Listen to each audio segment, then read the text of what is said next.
No-fly zone is one place where you and the president disagree on policy with respect to Syria. Are there others in which there is a difference? We saw what you said at the Council on Foreign Relations. We saw the interview he did in Turkey.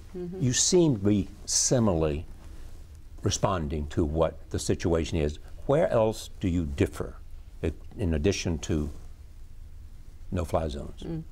Well, look, I think the president has said that perhaps we should have taken some additional steps earlier. But the real question is, that goes back to the point when you and Petraeus and others were recommending more in 2011. Yes, but now the important issue is, what do we do now? And I think I'm arguing for perhaps a greater, quicker intensification of the work that I think needs to be done. I agree with the president's point that we're not putting American combat troops back into Syria or Iraq. We are not going to do that.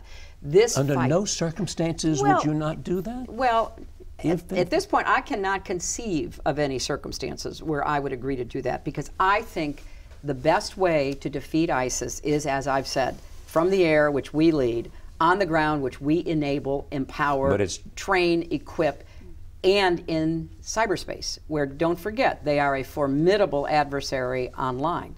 So what I want to say is, look, we don't know yet how many special forces might be needed, how many trainers and surveillance and enablers might be needed. But in terms of thousands of combat troops, like some on the Republican side are recommending, I think that should be a non-starter. And it should be a non-starter both because I don't think it's the smartest way to go after ISIS. I think it gives ISIS a new recruitment tool if we get back in the fight. Whereas if we are equipping and supporting the Kurds, if we get the Sunni tribes back in the fight, then we can do a lot to make sure that works.